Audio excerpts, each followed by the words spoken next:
Hello, my name is Breon Mills and welcome. Today what we're going to do is we're just going to continue on marching along, trying to increase our financial understanding of financial statements. If you've seen the previous video, I basically talked about financial statements, and financial statements are broken down into three parts. You have the income statement, the balance sheet, and the cash flow. The previous video I spoke about the income statement. Today what we're going to talk about is the balance sheet. And what the balance sheet is, the balance sheet gives you an understanding of the company's cash on hand and also their liabilities. So the balance sheet is all about assets and liabilities. All right. And again, we're going to look at Walmart's balance sheet. Again, I'm using Yahoo Finance. And once you pull up the Yahoo Finance financial statements, you have an option. You can review them quarterly or you can review them annually. And so for the purpose of this video, we're going to review the annual balance sheet of Walmart. All right. Now the first section is the current assets. Now the current assets, these are all of your cash and assets that can easily be converted into cash if needed. And the first line item is cash or cash equivalents. Now this basically is money in the bank, liquid assets, all money free and clear. This is money companies could use to pay a dividend to the shareholders, or they can use some of this cash to buy back company stock. All right. And again, Walmart has just under $7 billion in cash and equivalents. Short-term investments is blank. Now, short-term investments are some companies will invest a portion of their cash into bonds, earning 1 to 3% per year over the course of a year. So those are the type of investments that some companies will put some of their cash in, short-term bonds. The next section is net receivables. Now this is all money owed to the companies. Now many companies routinely deliver a product or a service prior to receiving a payment. Now until that payment is received, it will show up here on net receivables. All right. And Walmart has just under $6 billion still owed to them from some of their suppliers. All right. Now the next section is inventory. Now this is the total cost of products and inventory ready to be purchased by customers. Now if you're an advertising agency or a consulting firm, this section will often be blank because you don't have any inventory. Well, the next section is other current assets. These are assets owed to the company or assets likely to be used within 1 year. All right, that section is blank. And the next line item is total current assets. So Walmart has just under $60 billion in current assets. The next line item is long-term investments. Now these are securities that will not be liquidated within the next year. Now long-term investment could be stocks, it could be real estate investments, it could be 2-year or 5-year treasury bonds. All right, so that'll show up in long-term investments, and Walmart has just over $2 billion in long-term investments.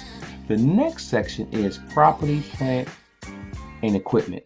Now Walmart has just under $115 billion of property, plant, and equipment. Now this is the cost of all infrastructure, buildings, facilities, and equipment. You know, even those cash registers, everything that falls, all the equipment that Walmart uses to run its business will be found here in property, plant, and equipment. The next section here is goodwill.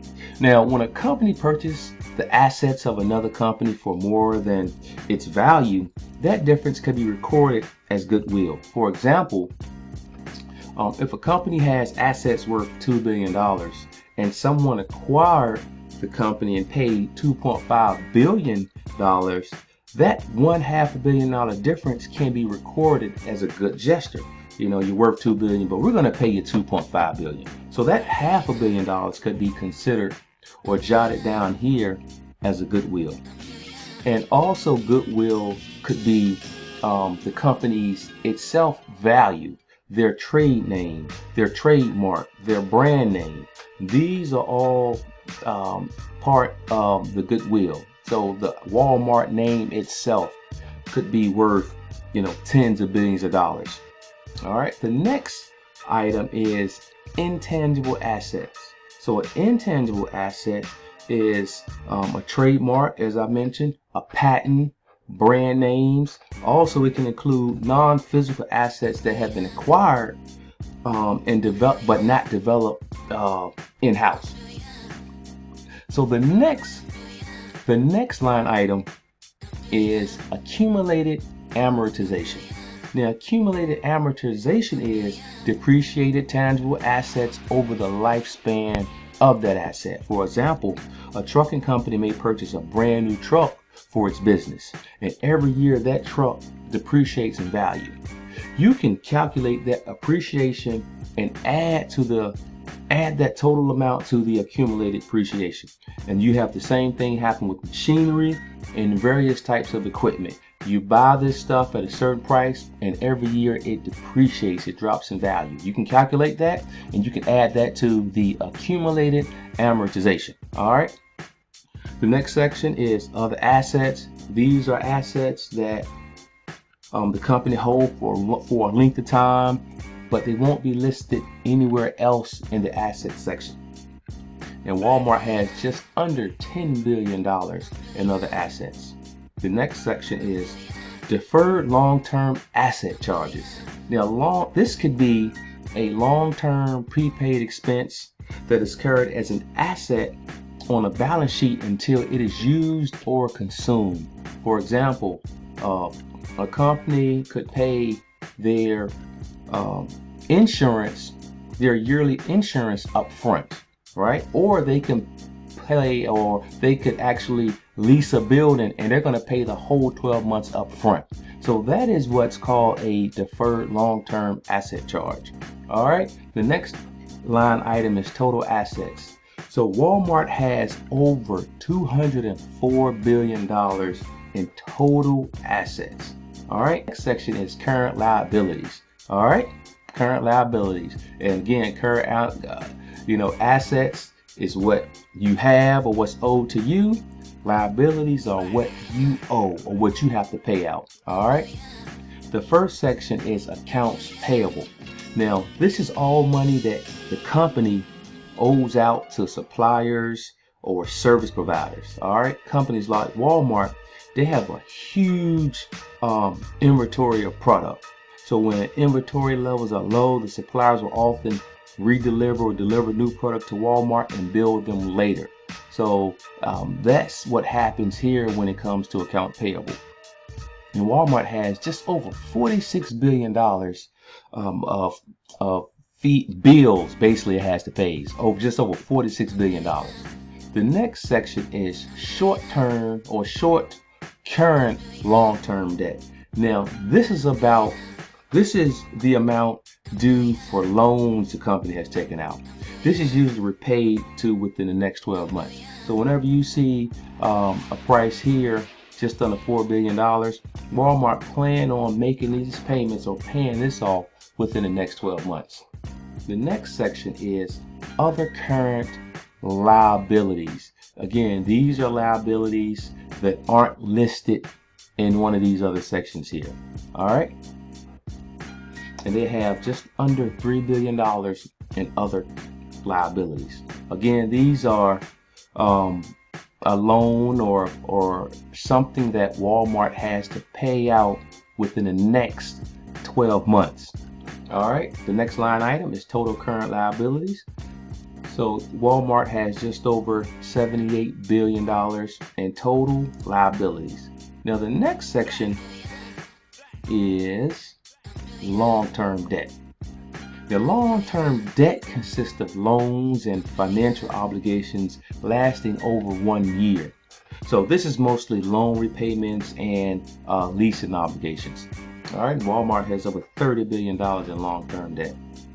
Other liabilities, again, this is just like other sections. There's other liabilities or liabilities not listed in the other sections.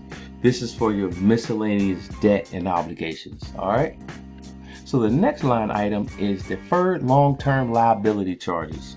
Now these are liabilities that are not due within this accounting period, but they remain on the line item until they are paid off. All right. All right, the next section we're going to discuss is minority interest. And so Walmart had made a payment of just under $3 billion in 2018 to a group of investors who have a minority interest in the business.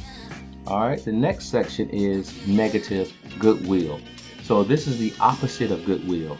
So if a company is valued at $2 billion and a company come in and acquire them for $1.5 billion, that $500 million could be annotated here as negative goodwill. And also when it comes to your brand name, name recognition. So if a company, say for example, Sears. Now Sears has, for the last 70, 80 years, has been one of the best companies in the country. But now, you know, through changes, modernization, innovation, now Sears is headed to bankruptcy. So how do you think their brand name is holding up? Right? It doesn't have a good brand name now. So Sears is pretty much heading into bankruptcy. So it'll be gone a few years from now. So next section is total liability. So $123.7 billion in total liabilities for Walmart. All right. So this next section is stockholders' equity. All right. Now the first line item, miscellaneous stock option warrants. So a warrant is an option to buy shares of a stock at a certain price. So that's what a warrant is. All right. Redeemable preferred stock. Now this is a stock offered to the public that the company has the right to buy back at a certain amount of time.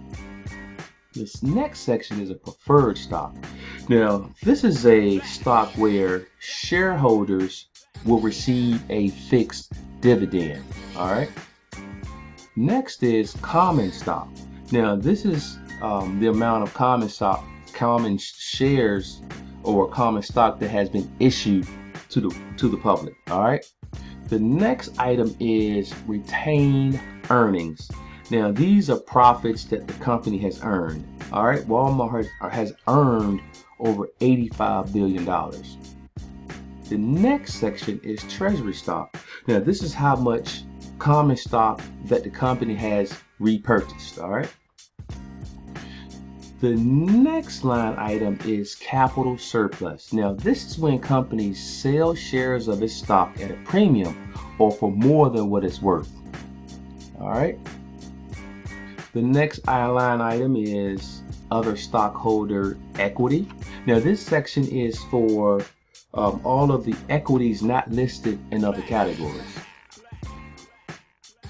And the last line item, total stockholder equity. So after all creditors are paid, liabilities and debts have been paid, we're left over with over just under $78 billion in stockholder equity here.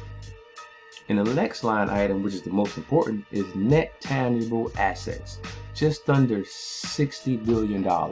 So if I'm checking this balance sheet out, when I'm scrolling through it and performing my evaluations, I look at cash and equivalents, I look at long-term investments, I look at the short-term debt, long-term debt, and I want to know what's the net. If this company is in a negative or are they making money? All right, are they making money?